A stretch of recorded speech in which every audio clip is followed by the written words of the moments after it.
Yeah, and You know, that's the model that I want to emulate. I see people doing far more than I am with far less privilege than I have. And then I'm like, well, what right do I have to sit things out? I should, at the very least, try and use whatever yeah. talents and gifts I have to contribute to a better world. I'm Ruth. I'm Ray. We go together like Beyonce and Jay. No, Ray, we're I like don't know nothing what's like wrong them. with that. Tell me what's wrong with that. We're nothing like But them. they're ride or die like us, right? You That's know what? all. I'm not that ride or die. I am Fine. not. She's a Latina. He's a gringo. I'm into culture and food And I'm zero. Why would you say that? I'm do not always want saying zero I'm into on boring our documentary podcast. stuff. Oh my And like God. you're into like cool stuff. Why do people want to listen to this? It's because we're different. We go together like how and why? But somehow it just works. What are you guys doing? Go back to bed, Pablo. We're just recording our podcast.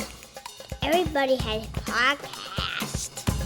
Everybody has a podcast. With Ruth. And Ray. Welcome back. Everybody has a podcasters. Is that what we're gonna call our fans?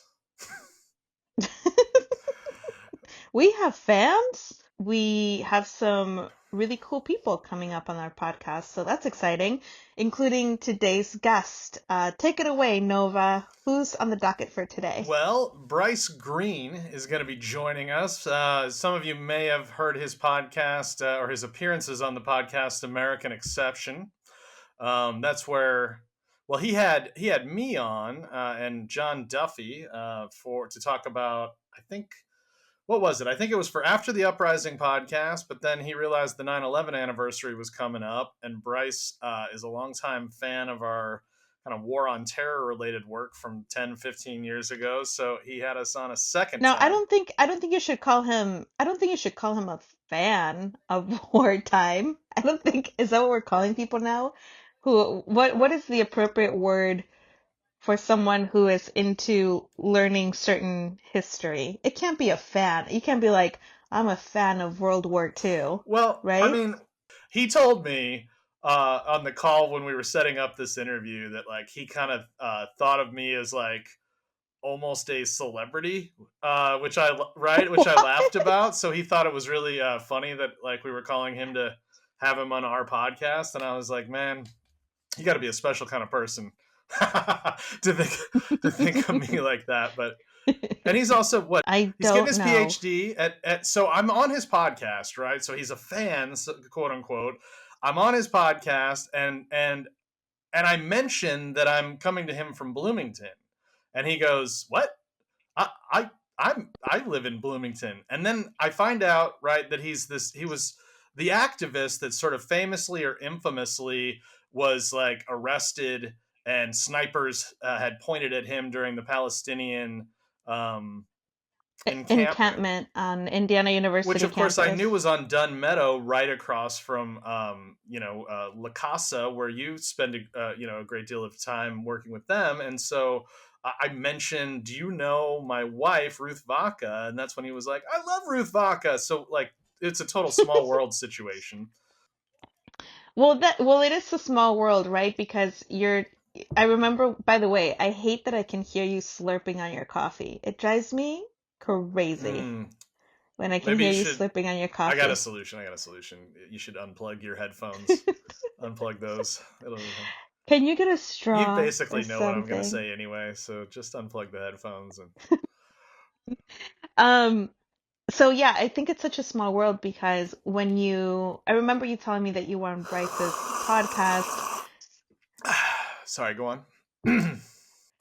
I remember you telling me you were on Bryce's podcast and me saying, "Oh yeah, I know Bryce," and you're like, "You know Bryce?" And it's like, "Yeah, he said he knew you," and it's just funny because I mean, I spent every single day from watching them set up till the encampment was torn down, basically watching them at the front lines, right? Witnessing all of the stuff that they went through.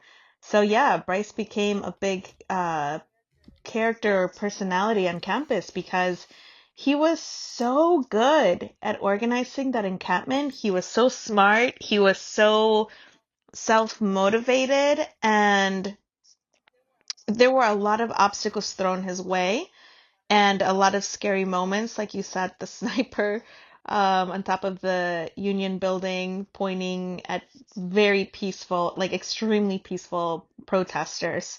So I have my opinions about the whole encampment situation, but I don't want to say much because I am employed with Indiana University, and we live in a time, Self-censorship.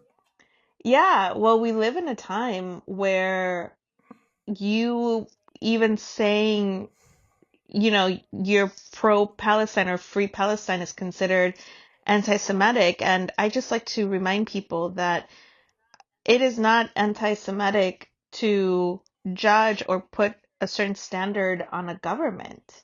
I mean, I don't think I'm un-American when I'm disappointed in politicians of the USA, right? That doesn't make me un-American or anti-America or whatever you want to call it.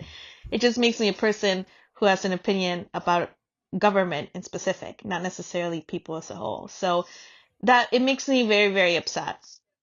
Because I love the Jewish community and the culture and the religion and all of it. So for me to feel self-censored at work or speaking about the encampment or whatever, it's a really weird place to be. So yeah, we had Bryce on because with everything happening right now, he's in an interesting place because the encampment is no longer. I've never seen activists treated like this in my entire life. And that's what, without picking a side, so to speak, on Israel Palestine, I'm just simply horrified by the treatment of people exercising their freedom of assembly, their free speech, their right to have a Mm-hmm. controversial, stance on any Mm-hmm. goddamn thing they want, because this is the United States of America, right?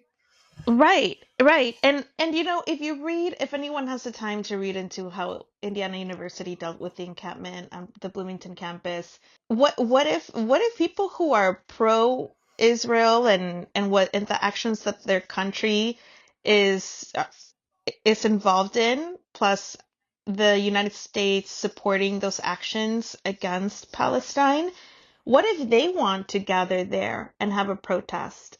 I mean, they should have the freedom to organize for their opinion and viewpoint as well.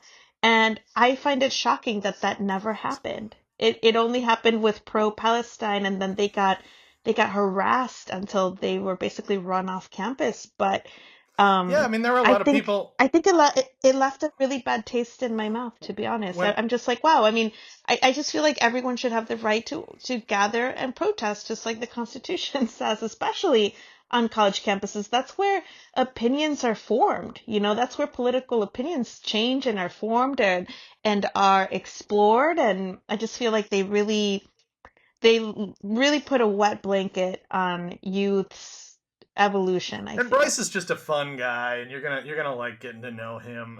He's just interesting to listen to, which is why he is a regular on American Exception and does podcasts. And his original claim to fame was that he actually got asked to go. He flew to New York and spoke before the UN because of the work he'd done on something called the Nord Stream 2 attack, which you'll hear him get into. So as a young man, he found himself speaking before, I guess, the world delegates. Yeah, I think he's born for it. Either you have it or you don't in activism, and Bryce just has it. And there are many forms of activism, right? There's like micro activism, like acts of kindness and stuff like that, but it does take a certain pedigree to get out there and do things like an Yeah. encampment and keep putting your voice out there. So I'm curious to see what the future holds for him and his organization on campus. And um, I am really glad that we got him on the podcast. For my own protection, I did not participate in the interview because I'm so scared of what could happen to me. It's really sad. I actually feel so disgusted even by myself for being like, oh, I don't want to lose my job. But it's like, my job is part of activism too. Mhm. So if I lose my job, you're losing someone who's doing something for the community on Have you campus. ever So really? it was a Have you weird ever on thing. this show really gone into what your job is? Because there may be a number of listeners who don't understand what you're talking about. My day job I don't really talk about because I just feel like um a long time ago, I decided that sometimes asking people what they do for a living is like the most boring question to ask someone, because I think people are so much more interesting than what their jobs are. Even if their jobs are interesting, I just feel like there's so many other things to explore. But I have, I think very quickly mentioned it, but in a nutshell, I'm the admin coordinator for La Casa, the Latino Cultural Center. I absolutely love my job. It's very fulfilling. I learn something every It's part of day. Indiana University. It's part of it. It's one of the culture centers. And yeah, I mean, we're seeing changes ourselves, and it's very interesting to be part of this timeline. I always wanted to be part of helping my community, but I never thought that I would actually get to experience, like, personally how policies affect everyday people and employees and education and so forth.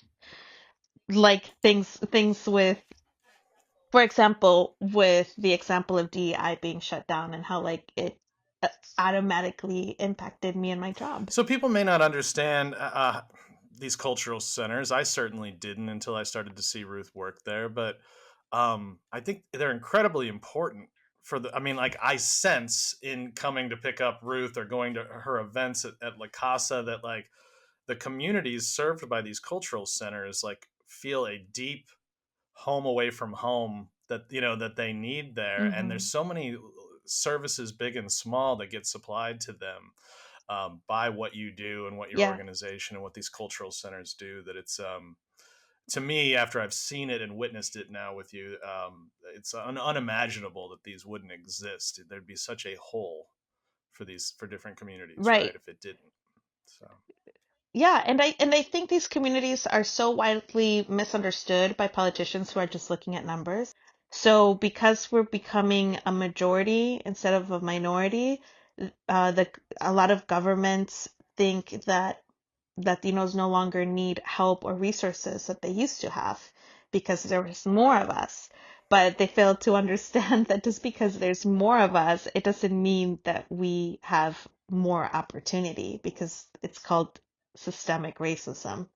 So it's complicated. It's complicated. but Bryce is a guy who after I appeared on his podcast, he like tweeted once about us, and it was like the most retweets I ever got for like anything. And I'm seeing right now on his Twitter account 23,000 followers. So like we talk with him a little bit about what's the secret to his social media um, success and so on and so That's forth. funny. Because we've talked to people about, or I mean, we've talked on this show about how we want to bring people in on our little, on our journey in the media. One of the big struggles in recent years is that nobody that you're pitching to or that gives funding or distribution to things cares anymore about the quality of your work, award nominations, whatever, the idea you're bringing to the table, the access. They literally just look at your social media following. Okay, I have since we're talking about activism and all that stuff, I always like to pull it back to something fun and entertainment.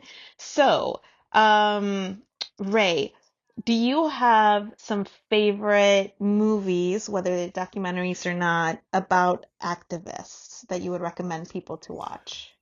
I love that question. That gets my wheels spinning. But I got to tell you, I'm wondering: has there ever been a truly great film about? Has anyone cracked that nut about activists? Because I can't think of a good. I can't think of a Um, great one. well, I could think of one. It's called Gumbo I Coalition, see. With our guest Mark Morial, who we had on the week before the election, which you right? co-produced, or I don't know if Yeah, you, yeah. you I mean, know. that is okay. Fine. So that is one. I actually would recommend that as one of the better films about activists. I think it's very inspiring, and it shows what's involved for these really dedicated activist groups at all levels. So if anyone wants to watch a movie tonight after you listen to this podcast or whenever you listen to this, go on Max and search for Gumbo Coalition. I love this film. It is so timely. It's about two activists during the first Trump administration. One is a African American and the other is a Latina American. and they are both civil rights leaders, and they represent Unidos and the National Urban League. So any other movies? Oh, well, this is no, but I mean, it is a serious question. Like, how is it that no one has really done a great Hollywood style movie on activists? Does it exist? What is it? But what do you mean? There's so On many. I activists? can't believe you can't think of I one. can't think of a Yeah, big like, hit. okay, what I kind can't of, think of a big hit about okay, activists. what, are you serious? Okay, what kind of You know what? activists are you You got to trying go to back think? to, you'd almost have to go back to 60s activists, and then you've got a couple. Like, you got Aaron Sorkin doing, what was it, the Chicago 7? Was that what it was? That was a pretty good one.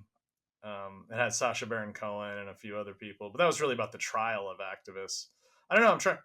Ray, you're missing so many movies, like even from recent years, like Selma was really Yeah. Okay. great.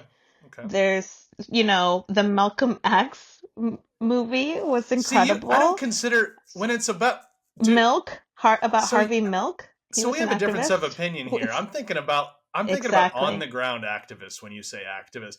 That's When you exactly why I knew you didn't have an answer, because you're not thinking about no, but activists, like no, which I think is dude. weird because what's more on the ground than No. MLK? Like, what are you I think talking when you're about? at that level where you're like you're a leader at that point. You're involved in activism. It's interesting to me that you thought of Hmm. Gumbo Coalition, because I see that more about the leadership, although it does include activists on the ground. I was thinking more like the type of people that we covered in After the Uprising podcast about, like the Ferguson on the ground activists. They're out there, they're they're chanting, they're getting arrested, and like I mean, I'm not saying that stuff didn't happen with MLK. No, seriously, like why aren't there any good like on the ground activist movies? Not the leaders. I think there are, but I think your definition of what you would like to see, per usual, is different than everybody else. I think a lot of people would be like, "Oh, this is cool." Like, for example, okay, so basically what you're arguing is if they're already famous, they They're don't count. famous and Like, they if they have already have huge, power, they yeah, don't because they have count. huge numbers of followers. So exactly, they have power. I'm interested in the activists who have no power, and the stories Mm. of how they attempt to take on an injustice. That's not been So done. maybe this is something you need to Or make. maybe there's a reason nobody's made it. But it is interesting that archetype. But it's like if you're going to do something on journalists, right? Usually you'll do Woodward and Bernstein, the dogged reporters. The movie doesn't focus on like the head of the Washington Post, although they later made that Hmm. movie too, of course.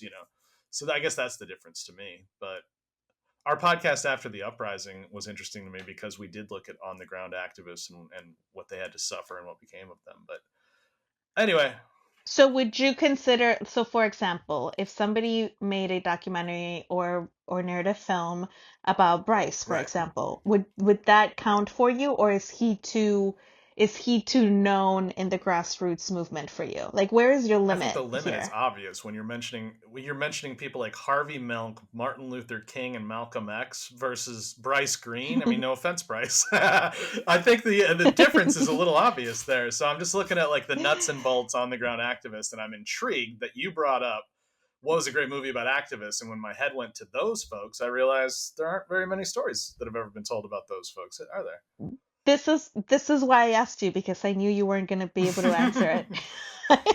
Well, what about you? Do you have a I kind of agree with you in a sense. I am realizing as we're having this conversation and talking about the price of it all, it did come to mind for me right away. Like, oh, are there documentaries about people like the price of it all? But also somebody has to be working on the documentary about all of the encampments in the U.S., right? yeah? Because that's a point in our history. I think people are going to look back at those encampments and really talk about them. It reminded me so much of the footage that I grew up seeing about the Vietnam War and other Yeah. issues. And honestly, it kind of also reminded me a little bit of the 2008 recession and Occupy Wall people Street. being, and yeah, Occupy Wall Street. And I remember, wasn't there a documentary about I Occupy think it was just Wall called Street? Occupy. Yeah. Yeah. So I feel like maybe there aren't enough of those, and I'm curious who's working on the one about the encampments and protests on universities, because if someone isn't working on it, then they're definitely missing out. But when you talk about like I guess let's call it big brand activists. One of my favorite ones that we watched together was about what's his name, Navalny. Yeah. That won the Oscar a few years ago for Best Documentary, and it really moved Yeah. me. And I think about that movie a lot, actually. So I think that's the best modern day documentary about someone who is fighting the oligarchy in Russia, specifically Putin, who very much has had a chance of winning, probably actually did win the election, but because everything is so corrupt in Russia, he ended up in prison and getting poisoned slowly to Yep. death. Putin killed him. Yeah, that was so fucking crazy. I mean, I really like that. The movie, the whole story, the experience haunts me. Navalny. But it also inspires me to understand the privilege that we have when we have a strong justice system and democracy and due diligence. Now, if people are looking for a good documentary on activists, one of my favorites by one of my favorite doc filmmakers, Brett Morgan, it was Chicago 10. And it's like half animated with like celebrities voicing the trial of basically the people who got put on trial regarding the events in Chicago in 1968 when they tried to march peacefully to the Democratic National Convention and Mayor Daley beat their heads in, or had the cops beat their heads in, and then they got charged with some form of conspiracy that I'm blanking on. But it's a hell of a good movie. It's like half archival, collected from before, like basically the events of '68, and then the other half is animated from the transcripts of the trial that they were all put on. And man, talk about something that'll get you revved up and get you angry. Or you can watch the For Aaron real. Sorkin Hollywood version, which I think was called Chicago 7. You know what this leads me to? It's like, okay, if you want something a little bit lighter in activism, you always have the Malala documentary and the documentary about Greta. I actually found the documentary about Greta to be pretty interesting. And I also really like that there's a movie even about Cesar Chavez. It was not a very well-made movie. It was pretty disappointing, but the story is very important. And I do wish that there were more movies about these people who a lot of people don't know about, like the Cesar Chavez and his wife, and these other people on the ground of farms and unions and so on, right? Yeah, so I talked with Bryce a little bit about how I had this idea about doing a documentary that'd be set here called Dunn, Dunn, because Dunn Meadow, right, Ooh. at IU has been a place where like different generations of activists, probably going back to like the women's suffrage movement, have gathered to fight for their causes. And this was the first time ever with these recent activists that they actually chained up the whole place with a fence rather than allow that to Yeah. continue. And I think so done. I think it says a lot about where we're at. Making these kinds of films is a kind of activism, and I think we actually need more of that kind of activism. I think people forget how impactful a movie can be for a person. It could be life-changing, right? Like, there are so many people who have been inspired to do something because they watched something in a movie or a TV series. You know what? The industry's really tough right now. The world is a weird place. People are making things based on popularity and numbers and social media following. I think we're still going through a very big revolution of how things get made in entertainment. So Bryce Greene. So I think that makes an excellent segue too, right? His last tweet was retweeted 24,000 times. So here you go. Nice guy, good guy, smart guy, and an influencer. Mr. Bryce Greene. Hey, Hey, Ray, how do I sound? actually, you sound great. How do I sound? You sound perfect. I have never been more scared doing a podcast interview before. And it's because I work for Indiana University now as an adjunct professor. My wife works for IU's La Casa Latino Cultural Center, so we get both of our paychecks from IU. So right before this, and Ruth like loves you, and she was all about having you on. She thought it was a great idea. And then right before this, she was like, I haven't run all this through in my head, but we kind of know like what kinds of things we're probably going to talk to him about, and I don't know what the repercussions are going to be. But see, I'll shut up in a second, but I've never been like this. Like anytime I felt like I was a little bit frightened to exercise my free speech or stand up to the oppressors or do what's right as an American, that would just motivate me to say, fuck it, I'm definitely doing it now. And I'd like, just throw it down and let the chips fall where they may. But I don't know, maybe it's being 44, maybe it's being poor, or maybe it's having a 6-year-old. Maybe those are all lame excuses for selling out. But so basically, she decided to sit this one out. So we're going to solo this interview. What's your take on everything I just said, Bryce? I mean, it's totally understandable. I mean, one thing that, one thing that I've seen over the last, I don't know, I guess it's been 80 days of the Trump administration, is that a lot of the people who, felt the same way, felt like, we do have some degree of freedom here in the United States, and, we'd be crazy not to utilize it. In fact, I was just talking with a French journalist who was in town visiting a friend. We just struck up a conversation at one of these organizing events I was at, and she was asking, Americans are losing their democracy, and it seems like no one really cares that much. That no one's out in the street, no one's raising hell. Like it's more or less business as usual. What are Americans afraid of? And I said, well, in addition to being just a generally depoliticized public, this is unprecedented for Americans to actually genuinely fear that like social media posts are going to get feds knocking on their door.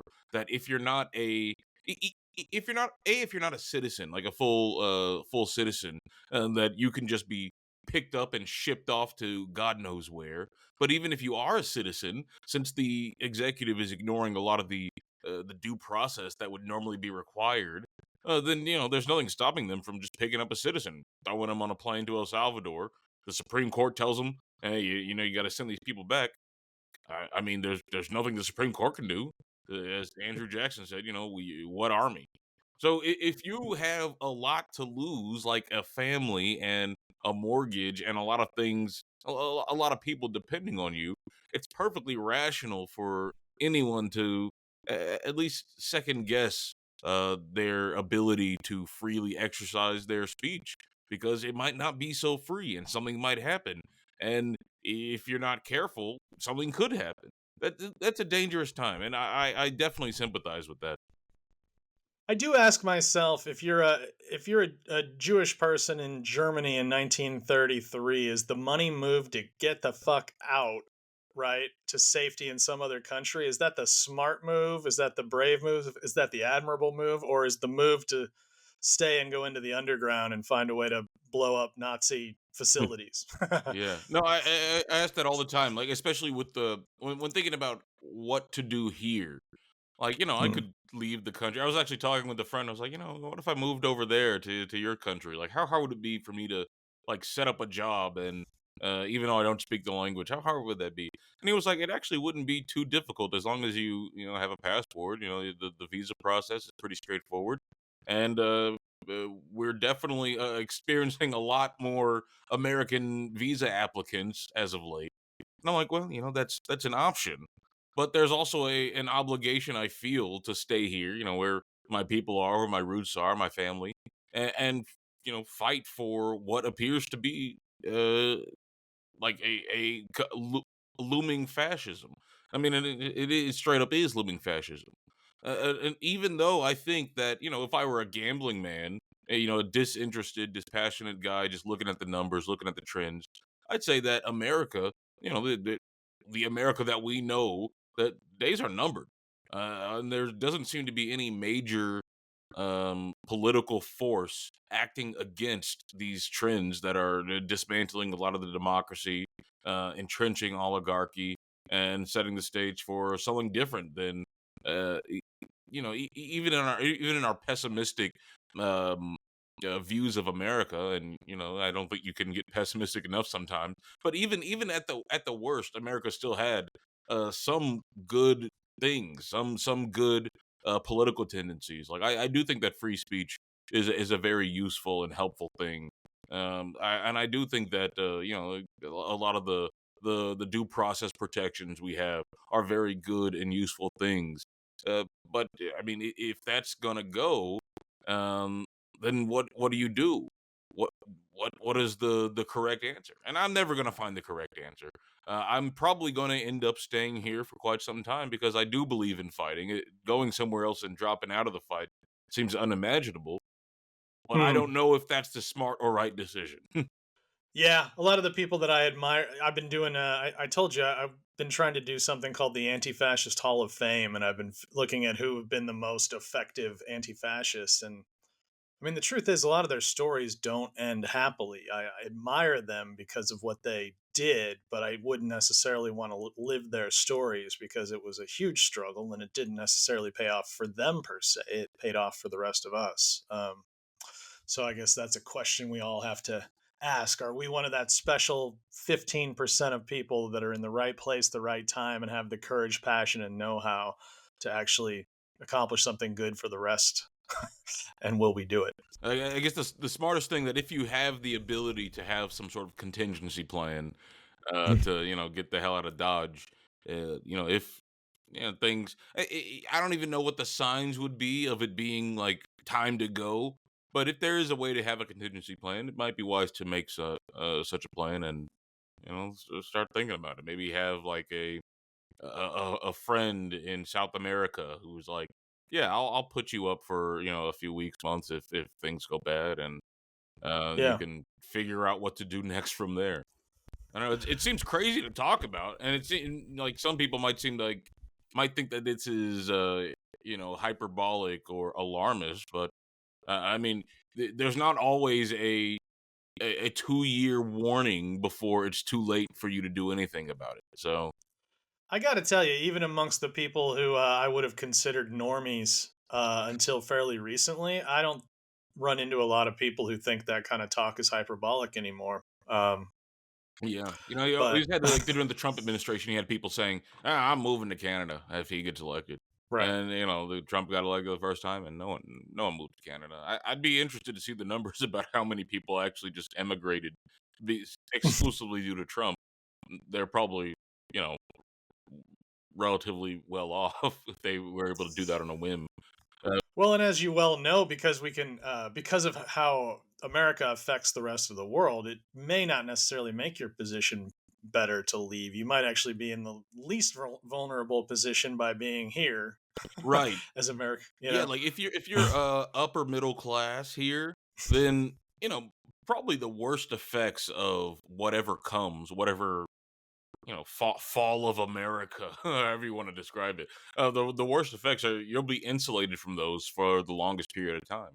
Now it's gonna affect you. Like there's no the world is too connected for people to live entirely in a bubble. But Hmm. they're that class of people is more insulated than the others.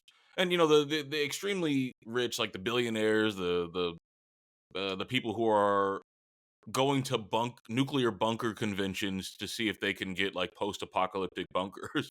There was like a good article about the way those people think and talk and meet up, and they have frank conversations about, okay, well, if the power grid fails, or what backups do we have? If money isn't valuable anymore, how do we ensure that the people we hired to work for us will actually work for us? Maybe we could ration food to ensure that they're beholden to us, or we could give them all mandatory shock collars so that we can just control their behavior. I mean, these are the actual conversations that the ultra rich, the oligarchs of this country are having right now. And this was even before, I guess the second Trump shock. It's baked in. I wonder if we could start at the beginning. Well, for one thing, what year were you born? I was born in 1998, so I am Okay. still a 20th century man.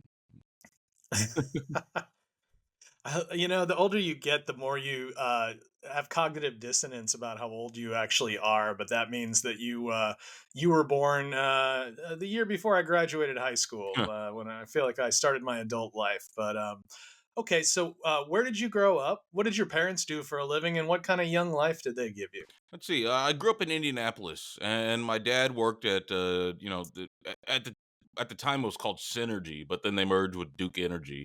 It's like one of the utilities here. And my mom did some freelance gigs, wedding planning, other things. I had a pretty great childhood. Middle class, going to church every Sunday, kicking and screaming, of course. Going after every Sunday morning, kicking and screaming because I didn't want to go to school, like all the kids did. And I think I had a pretty good background. The learn to read, and had a big love for getting into the big chapter books before my teachers were supposed to let me. All the classic kind of mundane gifted kid nonsense, where you test into like the high ability class, and just making my way through. It's difficult to talk about my childhood in the context of like my politics and my political activism, because up until I guess college started, I was under the loose impression that we were living in the best time ever, and that this was there were still problems you'd see in the world, and the parents would sit me down and say, like, this is what it's like for black people in America. It's different for white people. But I said, it's that does sound bad. You see the documentaries, but then you look on the television and you see Barack Obama giving one of his well-spoken speeches, and I was like, I don't know, guys. There's a black president. Things seem to be getting a lot better. And so, you can Because go that ahead. would have been because Barack would have been elected when you were in junior high, something Fifth to that grade. effect. Yeah. Fifth grade. Fifth grade. Mhm. I remember it. Everyone was like, "Woohoo! Well, Obama's president. Like, this is progress." All the Did your warning. parents go to the inauguration? No, they Were they want didn't, to? but they certainly No. bought a lot of the like the merch and the swag, and there's a Yeah. bookshelf with like the Obama's books in my parents' house right now. So, I mean that was the kind of politics I grew up with. It was a liberal politics that wasn't extremely critical of the status quo, but still enough that there was news on in the house. You're watching what's that show? Uh Whatever this one of the Sunday morning talk shows. I forget, the one at 11 on CBS or whatever. Hmm. But Hmm. it was part of the household, and my mom especially listened to a lot of NPR in the car when she was driving me around, and I found a lot of the stories there interesting, and I started listening on the little clock radio in my in my room. Became an NPR liberal, sort of. Um, but then when I got to college, that's when I started like reading books. I started listening to a podcast about history, and then he would cite all these books, and I'd be like, oh, well, how does he know all this stuff? Oh, he reads the books. Okay, well, maybe I should start reading books as well. So then you start reading books, and eventually you start learning things that are very at odds with the rosy vision that you may have had growing up. This is undergrad at Indiana University. Yes, yeah. And you just chose that because it was near enough and it was in-state tuition, or what was the Yeah, I chose it because calculus? yeah, it was close, in-state tuition. A lot of friends from my high school were going there, and it seemed like the logical next step. It wasn't too far away, but it was far enough that there was some distance for me to develop my own identity outside of just my parents, and the local Indianapolis growing up I did. And then what were you studying in undergrad? Informatics. I studied informatics because I was in the AP computer science class at Pike High School where I went, and they had some people. The IU sent some people over to talk about how cool their informatics program was, and I was like, okay, well, I can program and I'm pretty decent at that, and they're telling me I can just like do this degree and get out with a nice, good paying job. Sounds good to me. That's all I'm really going to college for, so might as well go for it. And I like I said, I was only mildly political. I think I was more political than most other people in my high school, but that wasn't a very big, a very big, a very high bar. There wasn't, it wasn't like there was like socialist clubs in my high school or anything. I don't even think that we had I don't know if there's like a young high school Democrat uh club chapters that they're doing, but we didn't have that. There were a few extracurricular political things that I just stayed away from because I wasn't that interested in. But that was going to change when I went off and started learning things. So, like when I was in sixth grade, there was this feeling that the girls were being given special treatment over the boys, and I helped stage a walkout of the boys. And it was enough of a disruptor that they actually held a whole session in the school for a couple hours the next day where we talked through these. They heard our issues, You were you a know, men's and rights activist. How do you I feel? mean, isn't that messed up, right? But did you have anything like that you might call an early sign of where you were heading that was like before college? Not really. I mean, a lot of my activism, like my actually getting off my butt and doing things, that came in college. Hmm. Before I was, reading about the stuff more and like listening to it on different shows and television, more out of interest, and maybe I felt like I was doing some good civic duty by being informed about how the Republican Senate was obstructing Obama and all that stuff.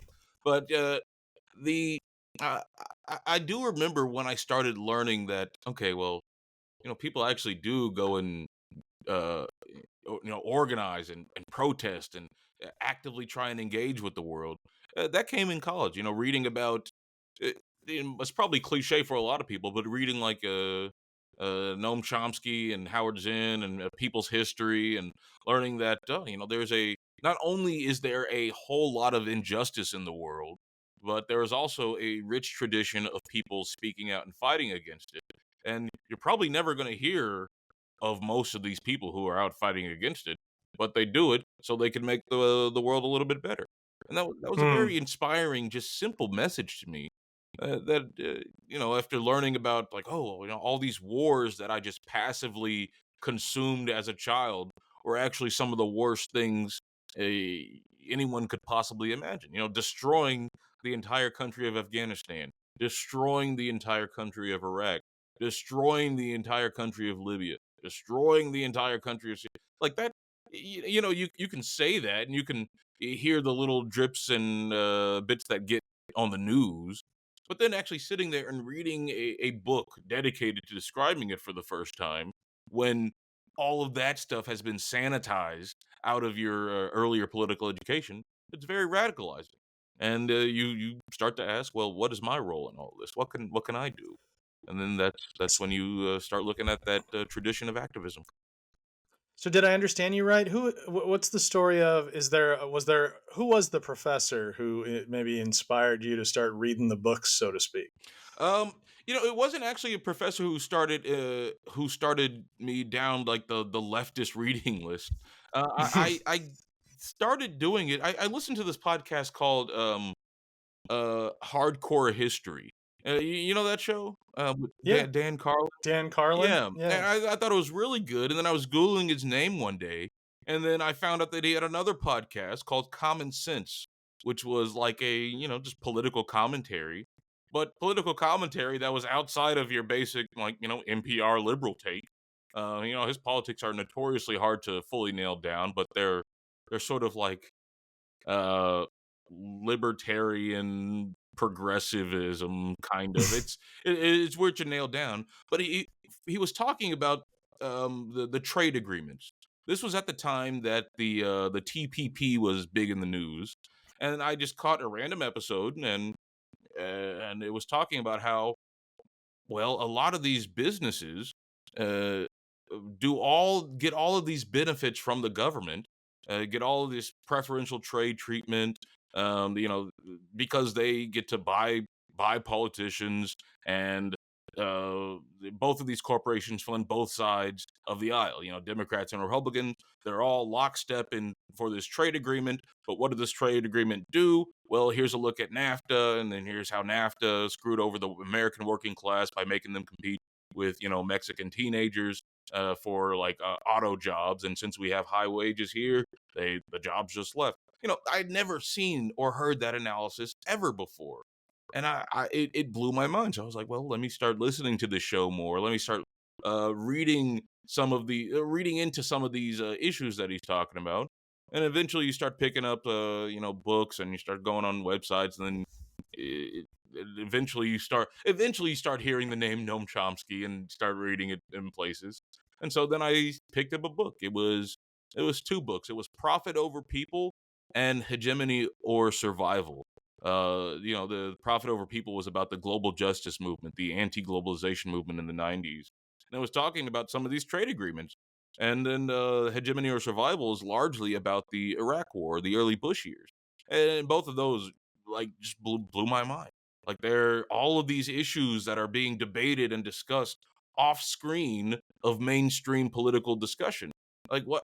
And I considered myself to be relatively politically educated. I considered myself to have a good understanding of what's going on. I could name some of the wars that were going on.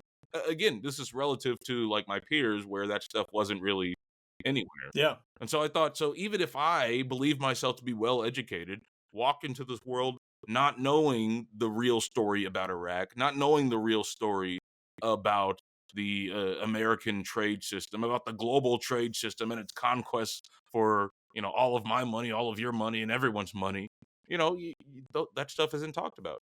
And so once you get a taste of that, you might call it hidden knowledge or whatever, then you just develop that appetite. And I did. I just started devouring books about history and politics and anarchism and local action, direct action, all that stuff.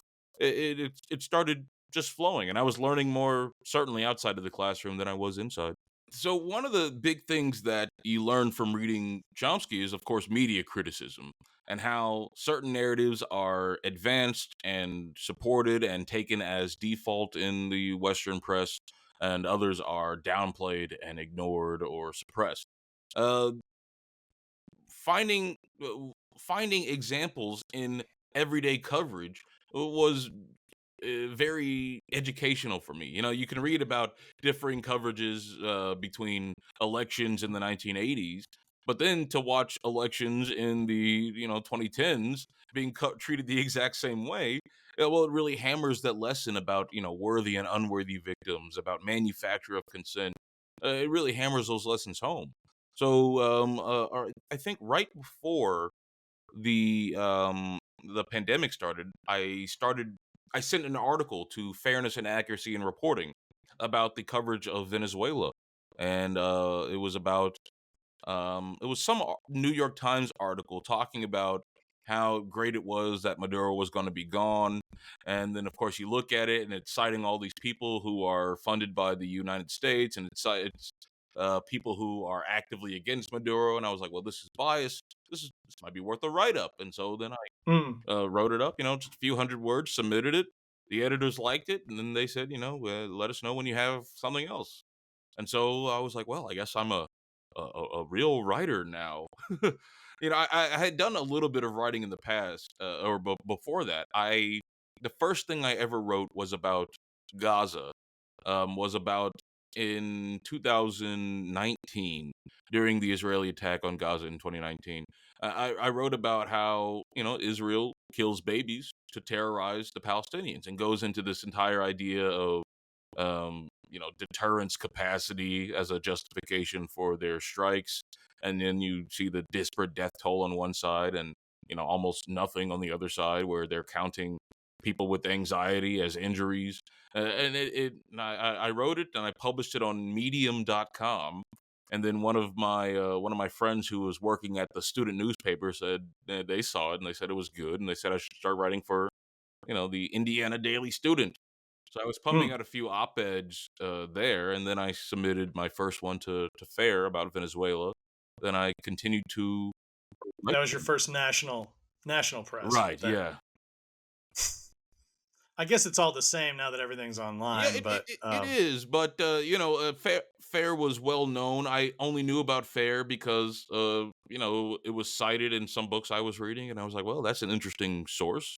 And I read it, and I was like, oh, this is good stuff. And then I had something to contribute, and they accepted it. So very good. And the way this led to the UN is that I kept writing for them periodically. At the start of the Ukraine war, especially, I had an article that got very popular. It's called "What You Should Really Know About Ukraine," because I started looking at the history and looking at the especially the involvement of this global trade system in bringing these things about, and especially the involvement of NATO.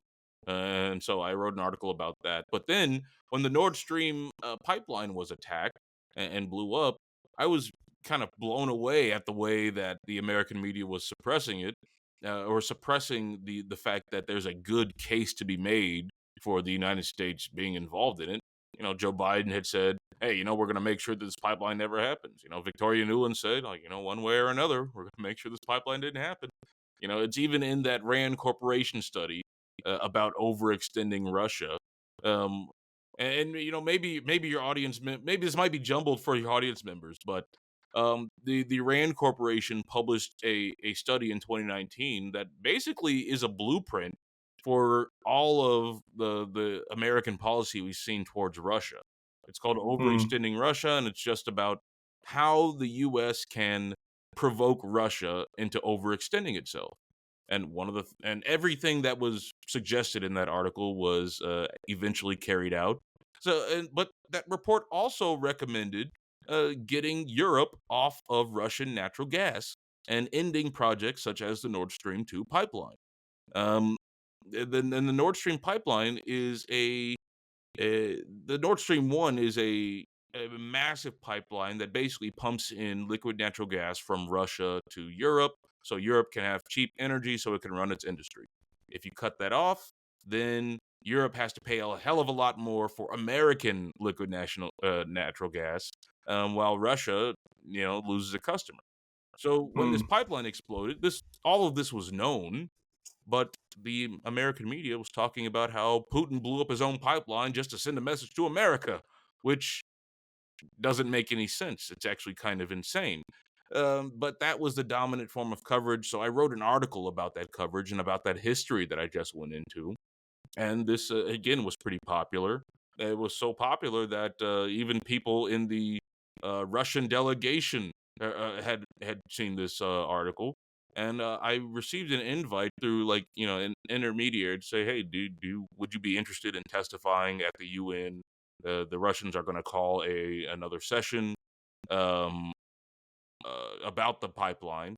And I said, well, I don't know if that's the best idea. I don't want to be accused of, being a Russian asset. And it's like, okay, well, they're not paying you to go. You have to find your own way to go. And I was like, okay, well, yeah, I'm just outlining the facts as they appear to me.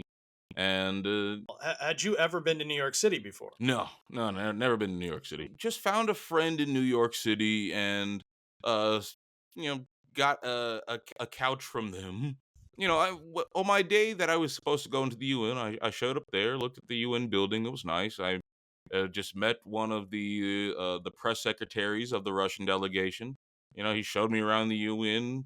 And we just had small talk about what's it like with the U.S.-Russian relations right now. Like, he was like, oh, we used to have drinks with the Americans, and now we don't have drinks with the Americans anymore. Everything's really cold now. And I was like, yeah, I guess I could see that. So you going in and actually getting, being invited and getting to testify and all that, you're very nonchalant about it, I guess. Is that, yeah. I mean, it was kind of a big deal, but it was also I don't have a high opinion of the UN Security Council. I don't really consider it to be like the place where real things happen, especially on the issue of international geopolitics. I didn't expect the UN Security Council to care what I had to say, but I think being able to say what I had to say in a platform like that could get a lot of knowledge into people who might never have heard that before. So I have a little experience early in my career with sort of touching a third rail story and thinking I was ready for it, but not fully comprehending all the various downstream repercussions.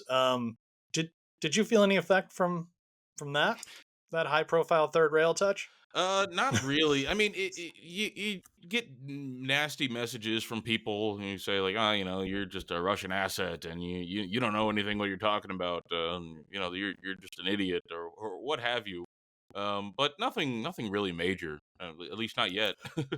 But for me, I was sort of surrounded by normies really, who probably thought I was kind of a normie until I sort of came out politically with certain things, and who and it was at a time in American life when people weren't really terribly radical for the most part. I mean, it's not like post 2016 where Yeah. everybody's picking a side like you have to kind of thing. It was very cool to not for most people. I thought it was cool to pick a side, but that was me. And so I definitely started feeling this. There was a little bit of like, you're a weirdo. It was very similar to when Michael Moore got nominated for the Oscar for Bowling for Columbine, and it was a week into the invasion of Iraq. So he used his win to give a Mm. speech against the war in Iraq. And I remember the next day, a bunch of people, again, normies, kind of going, he's allowed to say what he wants, but it was the wrong time and the wrong place. It's not why we watch the Oscars kind of stuff. And Yeah. you're like, the dude won for Bowling for Columbine about American violence. The war just started. Let the man give the speech he wants. Anyway, there was a little bit of like, I was feeling a little of that and a little bit of like, you're a weirdo. Like you believe in weirdo stuff that I never heard of. But I don't know. Maybe you were of an age and of a time when going into third rail stuff actually made you cool. Now, you apparently at some point you became familiar with some of my work from back in the day, and you were kind enough to invite John Duffy and my friggin' partner of mine in journalism and myself on American Exception, which was very very sweet. And you seem to be kind of like a fan of the work, which I don't run into a ton, and especially amongst the younger generation. So that was also very, very nice and very kind. Who is Aaron Good, at least when you met him, and how did you first meet him? I think the first time I was on his show was when I was uh invited on after I was invited to speak at the UN. So Okay. Peter Dale Scott is probably one of the most thorough and in-depth researchers into deep American politics. And by deep politics, you mean I mean to say that those arrangements of politics that are largely unexplored and unstated, but really cover the political system beyond your formal public state elections and things like that. But Aaron Hmm. Good, I think, is probably Peter's most recent and most active student in terms of taking that deep politics approach and expanding on it and continuing to do some of that research into the seedier side of American politics. Deep politics is how like the corporate giants operate and how the underworld operates, like organized crime, and how that they're an essential part of the broader political system. Peter Dale Scott was one of the first people to, put that all together. In fact, he's the guy who first put the term deep state into English. It was originally in the Turkish, and that's a whole other story. But in the 90s, he applied that term to American politics. It's probably too in depth and detailed to go into fully here, so I recommend his work. And so I found Aaron while he was he was an editor or co-editor at Covert Action magazine. He's since left and started his own podcast. And Peter and Aaron did an audio history series, or what's it called, an oral history series of Peter Dale Scott's life that I Hmm. found very interesting and very useful. And so Oh, both of that's them cool. I consider to be very important researchers. And Aaron's work, especially now, is highly topical and relevant. How did you reach out to him, and then like what kind of response did you get? Like, how did that relationship I think I start? just DM'd him on Twitter. Like I think that's how it started. I DM'd on Twitter, said like, "Hey, I read your book and like I started your podcast and like this is good stuff and I'm excited to like hear more and maybe All right, asking no, some questions about like some specifics in it and we just started an open line of communication." but then when you like tweeted the episode or you tweeted something about us, all of a sudden like our stuff spiked. And I was like, whoa, okay, that's interesting. And I look and I'm like, so I'm looking right now at your Twitter page, right? And you're like, one of your later tweets, like a March 4th tweet, has, I think, 24,000 retweets, for instance. And I'm just looking at Twitter. Did you gain this amount of followers from your your activism related to Palestine, or did you gain a lot of this before? Where did your popularity come from on I'd say, the socials? yeah, I'd say that I think my Twitter account mostly got most of its followers at the start of the Ukraine war. When I wrote that article about like Okay. what you should really know about Ukraine, that's when I crossed like the 10,000 follower barrier, and I was like, oh well, I just tweet about stuff, follow the news, and people find it interesting, and I add my own like snarky sarcasm to it, and people respond to that. And I guess my second wave of followers came like at the start of the Gaza campaign, when I was just and like following that conflict closely, and we can go into detail about all that, but I think that's where another wave of where I got a lot of followers from. Because you had been a student of the 9/11 issue, which kind of happened before your time, right? But Hmm. I mean, very in your youth, in your Yeah, childhood. I only Um, remember that like seeing it on TV and being not really understanding it, but having my parents take me home from daycare earlier. I mean, I recognized a number of echoes. You know, when events happened in Israel. But I mean, there was this feeling of overreaction. There was this feeling of a bit of a right winger who had been empowered, regardless of how divided the country had been on him prior. There were human rights abuses that were going forward, and then there was a little, and one of our big things was the media manipulation, or at least the feeling that um, that the full truth wasn't being given to us through the mainstream narrative you would get from the news. I can't remember exactly how I made contact with you or how you made contact with me, how you ended up inviting us on American Exception, but we're doing an interview, and come to realize you're in Bloomington, or you come to realize I'm in Yeah, Bloomington. I'm like, yeah. oh, we're actually doing this podcast from the same little town in Indiana.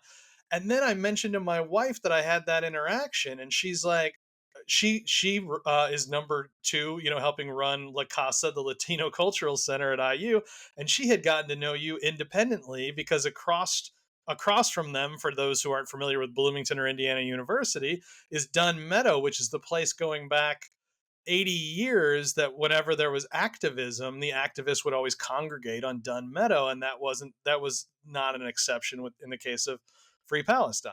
Am I presenting that correctly? Yeah, no, What do you want to say about no, that? you're exactly right. Like I met Ruth completely independently of knowing you and your work, and of knowing that you're in Bloomington, and she was great, and during the encampment, and we developed a good relationship. And I was like, wow, La Casa Ruth is your wife. Well, so for those who don't know, like how did, because you were a major leader in organizing that, were you not? How did that encampment come about? How were you involved with that? And then bring us to the semi famous arrest that took place, and the snipers on the roof, and the whole. What can you tell Yeah, about so all that? so as part of my political awakening in undergrad, you learn about Palestine, you learn about the American Empire, you learn about, the evil little brother, Israel. And you learn about the Palestinian resistance, you learn about the Israel lobby here in America, and especially the Israel lobby on college campuses. And then you look around and you see, all these pro-Israel groups on campus, and you see some some scattered talks here about Palestine. There were people doing work before me, of course, and there always have been, but there wasn't a Palestine solidarity group on campus. And so me and a friend, we actually founded the Palestine Solidarity Committee at IU in 2018-19. Went to the national conference, met a lot of people, got a lot of education, and got a lot of especially motivation to keep going. Because as I mentioned, the college Democrats, they're Democrats, but then going to this SJP conference, these are leftists. These are people who are telling you to read like Fanon and Edward Said, and it was a very different experience to what I'm used to, and I was very motivated to start activism. But of course, I'm a dumb undergrad, so I don't really know what to do. Start a book club. Maybe have like a few talks. We had our call out meeting, and we were outnumbered by pro-Israel students just there asking questions. Then you quickly learn that question is basically a playbook that somehow all of them get, and you learn how to deal with that.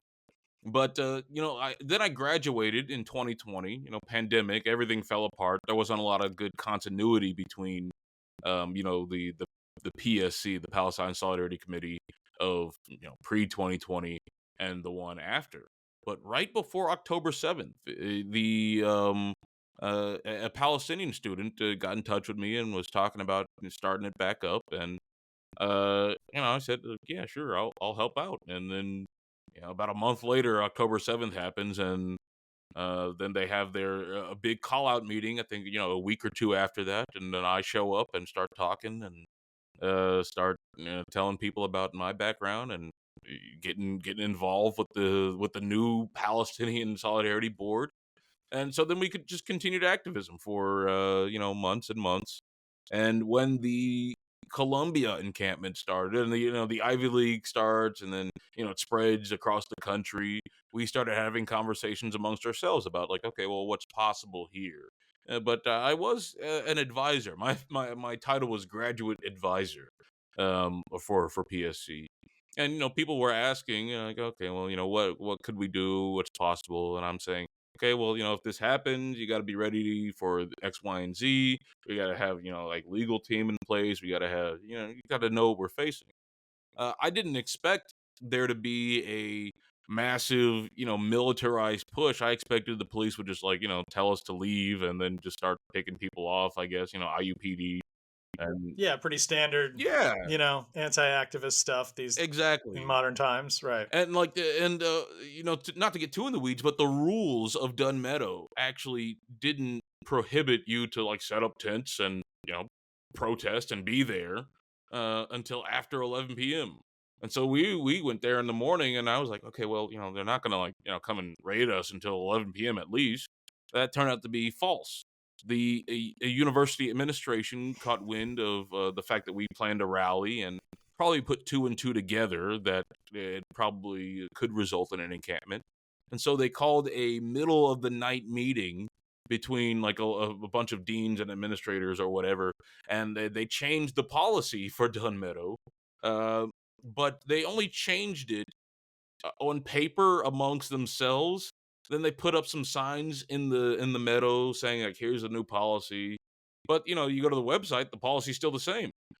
And those signs that they put up, they weren't marked. They weren't, like, there's no, like, official seal of IU administration that you can use to verify it. So thus began a standoff with the police, who said, you're not allowed to be here. And faculty and some of our supporters saying, they clearly are. Who are you to say that this is the new rule set? Blah blah blah. And there was a standoff for hours and hours until you started seeing more like a chopper flying ahead, a high-tech drone whizzing above. Then we had people listening to police scanners who said there's a massive mobilization of, like, ISP. Someone said they saw, like, armored cars coming, and we're like, whoa, that's crazy. We should probably just make sure our people are alert and just prepared for what might happen. And so then the riot police showed up. There was a standoff. They said basically they said leave, and the students said we're not leaving, and a lot of supporters said we're not leaving. So then you had the wall of riot police coming in and bashing people in the face and snatching them up and grabbing them. And I think around, like, 30 people arrested the first day. I didn't get arrested the first day, but I was still around and certainly saw the snipers on the roof and the shotguns, assault weapons, et cetera, et cetera. But then the police left after destroying and wrecking the encampment, and then immediately the encampment just went back up. And so then some people stayed there the night. I never did actually stay the night at the encampment. Just well, for reasons that'll become clear, but also even at the start, I didn't. I was pretty exhausted, so I slept in my own bed. But then the second day, it was great. We were all singing songs and hanging out and passing out food and figuring out how to organize the layout of the camp. We were like, surely they wouldn't send the cops again. They look so stupid. There was just a massive protest of faculty and staff and students against the use of police violence the way that it was used against the students. Surely they would never send it again. So then that was the April 26th, the second day. It was great. End of the night, we're like, okay, cool. And we have to figure out what we're doing here and, what the plan is. But then the next day, early, around 10, 11 a.m., our people are like, police chatters picking up another massive wave of ISP. You might want to get ready just in case. And of course, I'm like, yeah, okay, but surely they wouldn't be so stupid as to come in again. But of course they did, and they showed up, and you had a repeat of the standoff where the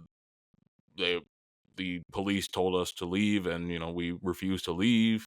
And of course the sniper was there again, and this time they came in, and one of the cops pointed at me after busting through one of the lines and said, "Don't run." After I was backpedaling, and I was like, well, the cop says don't run. I'm not going to run. I have no interest in being, shot or chased and tackled or whatever.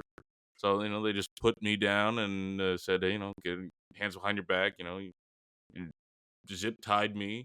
If you want, you can actually go and find my tweets from when I was in the arrested and put it in the bus that they commandeered, because they didn't take my phone. And there was just a bunch of us sitting in the bus, and, I was tweeting. I was like, zip ties, they're uncomfortable. Free Palestine, we're still out here. But later I learned that sniper was actually targeting me specifically, or had me in his sights and was identifying me specifically. We had friends, like I said, listening to the police scanners, and someone made a recording of it. And, it says, we got your main actor here. It's a black male with blue shirt and black shorts and an afro. And I'm like, oh, well, that's me. And my friend's like, yeah, they're talking about you. And then later we get the body cam footage from the police on the ground where they're discussing their plans in their usual dumb cop way. But, one of the cops says, hey, well, you guys over there, if he stays here, you guys pick up a black afro guy. And then you guys, your target is, the goggles guy, another student organizer. And so they actually did target me for arrest for my activism. And, I had been involved in other things. I didn't hide my identity, and I haven't hid my involvement in the various causes that I work with. Just because I think it's good to have faces that you can associate with movements, but also it's good not to worry about anonymity. Snatch him up, guy with the megaphone. I think that was heard on the body cam regarding you. Yeah. That was when they were coming up right after that officer pointed at me. Yeah, and they did indeed snatch me up. I mean, I had this idea. So I'm a history buff, and I love activists, as you know. Any kind of activist. I don't have to agree with what their activism's for the most part. Yeah, I guess there are lines. Yeah, there are lines for sure, but by and large, I just respect. Again, I grew up in America where I was like, where is your line? And after 9/11, I was the weirdo for having a line around oh, we're snatching people internationally and disappearing them into secret prisons and waterboarding them. Why is this not bothering any of the rest of you? Yeah, why is this a kitchen table issue?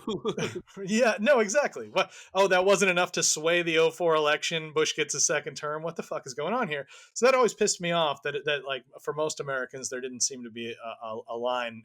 So I love activists because I just love the stories of people who are like, nope, I don't care what happens to me, but I'm gonna do what I think is the right thing here. Because there's too few people who are willing to put their asses on the line. Most people are just sort of trying to make their day to day, and and that's fine. I mean, I get it. It's just extremely selfish, and I respect people who are a little less selfish. Yeah, and that's the model that I want to emulate. I see people doing far more than I am with far less privilege than I have, and then I'm like, well, what right do I have to sit things out? I should, at the very least, try and use whatever talents and gifts I have to contribute to a better world. I was interested in doing something that would be called Dunn, Dunn. I thought I could get some Bloomington funders for it, and it would be a history of activism in Dunn, Meadow.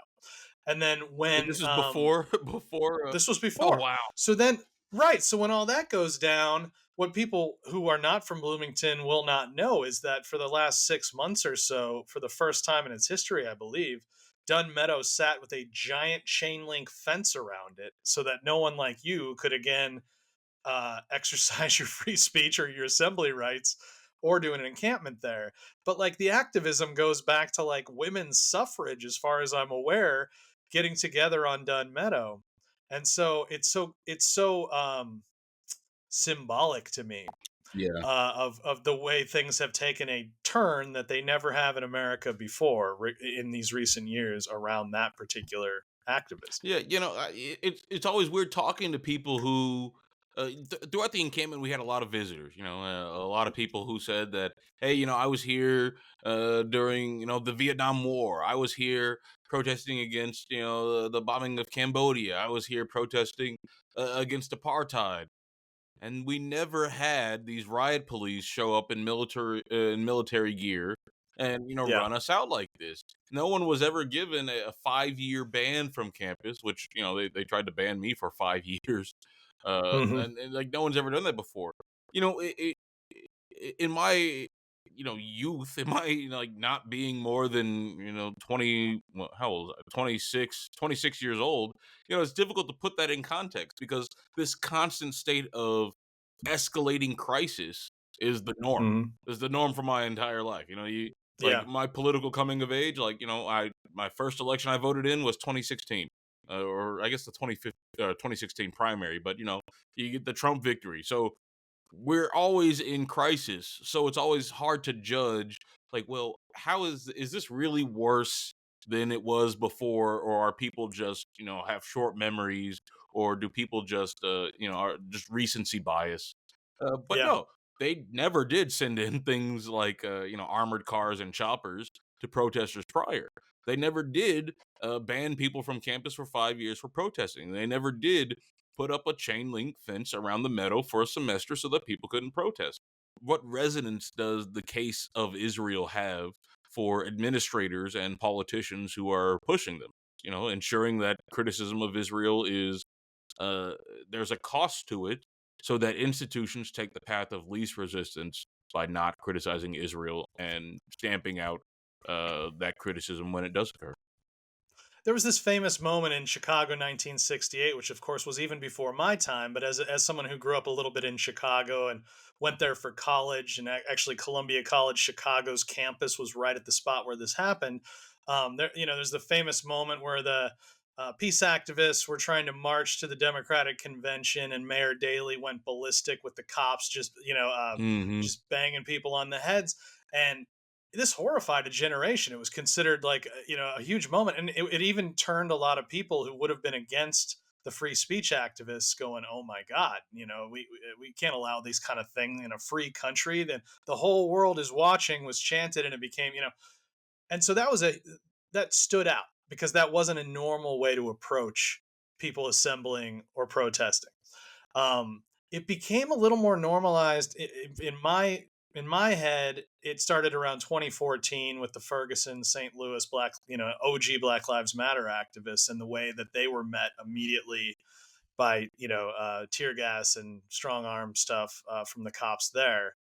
And yeah, and from since then it's become more and more normalized, but it definitely seems like it hit a bit of a fever pitch, especially in terms of the assault on free speech, specifically with the Palestine issue here in the last couple of years. Yeah, no, you're right. I mean, like during like 2020, for example, all these videos going around of cops brutalizing protesters were probably reaching the widest audience that has ever reached in the history of America. And then you see the Black Lives Matter like movement calling for defunding the police, and then the end result was that the Democrats win and give more money to police, and everyone who was an activist either became a grifter, like some of those BLM mansion people, or they faded into doing other things, uh, and nothing structurally changed in America. And so that basically sent a signal, like a reinforcement signal through the system, that this sort of violence is perfectly acceptable. And we did have more support after the violence against the students, but they weren't supporting the cause per se. They were more against that use of force. But even that hasn't translated into anything structural yet. Like the Democratic Party isn't able to mobilize any anger against the system for any sort of politics because they believe in the same thing. They believe, I mean, like, I was arrested in the Biden administration. It Yeah. was Joe Biden who who arrested me. But Yeah. you know, the Trump administration is going to be worse, of course. But there's no political force that's actually able to mount a challenge to the way things are going. What did your parents think of your turn into um, dicier political action? Do they argue with you at all? Do they worry about your safety, or they been inspired somewhat to turn in those You directions? know, it's a lot of all of that. You know, they're definitely proud that I have a voice and I'm willing to use it, and that I'm not just like, you know, taking what I see at face value and taking it lying down. But they're of course also worried for my safety, as any parent would be when they see their child, you know, getting arrested on television. But in a way, I've also encouraged them to, you know, get more involved in their community, take some uh, more political action. You know, think of themselves more as political actors rather than, you know, just uh, passive consumers of this political process that happens. And I think it's been very helpful. And I always thank them for the foundation that they gave me to be able to, you know, be able to speak and articulate and read and understand these things at the level that I do. And so I always give thanks to them, and for that thanks, I will try and keep myself safe. Where do you expect to be going with the rest of your life? Where are you headed? Where do you hope to be headed? Next question. No, I don't know. You know, I'm working on finishing this PhD, and hopefully I will figure out what to do with it by the time I'm done. In the meantime, I hope to continue doing activism. You know, I'm torn between wanting to up and leave the country, like I mentioned, and go out and explore and travel and do all sorts of you know, get all sorts of experiences, but also the dire need for political work to be done here. And you know, I have the gift for yapping, and that gift can be put to to good work. And so I'm torn between how best to use those while also making a living so I don't starve to death. Where would you like people to go to find the best or the proudest of what you've done or what you're doing? So I would say that my Twitter and my Substack are the top places where you can find me actively.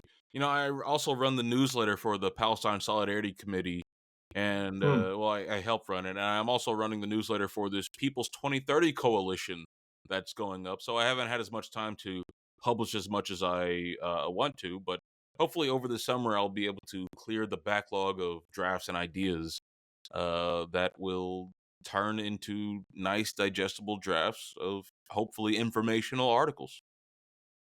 And you were just on American Exception again, I think within about the last month or so. Yeah, I'm on there right now. I don't have as much time as I want to keep up with a lot of the work that Aaron's doing, and he's doing great work there. So there's a lot going on there. But I help out with the Q&A episodes, which cover a lot of things. But the subscribers to American Exception can submit questions, and I help categorize them and ask them and give a little bit of answers. You know, I ran or had a friend run like a big deep Gemini search, like that's the Google's AI search on myself, Okay. to say like, oh, you know, who is Bryce Greene? What are his like political opinions and activity? And like, give me a thorough list. And it was like, you know, thousands of words of like a biography of myself that I hadn't seen ever before, because like, you know, no one's out here writing Bryce Greene's biography other than me. And so I was looking through it and I was like, ah, well, you know, I guess this really does cover everything. It covers stuff I forgot about. So no, I think we covered most. So people should Gemini search Yeah, you if if they really you're want really to. curious, you can Gemini search me, and it has like most of most of everything we just talked about. Honestly, maybe not my like personal political development, but certainly some of my activism, some of my writing, and other stuff. Well, Ruth sends her love, and I appreciate your time, and it's great to have you on our little show, and thank you for having me on yours a couple of times, and I hope we get to work together in the future. I look forward to that future. Everybody Has a Podcast is a production of True Stories. Visit truestories.us for more. Follow me on Instagram at Ruth Vaca and at Veganish Vegetarian. Thank you for listening, and don't forget to subscribe and give us an awesome review. Everybody Has a Podcast is available wherever you listen to your podcasts. You know, you have to encourage people. Copyright 2024 True Stories, Inc.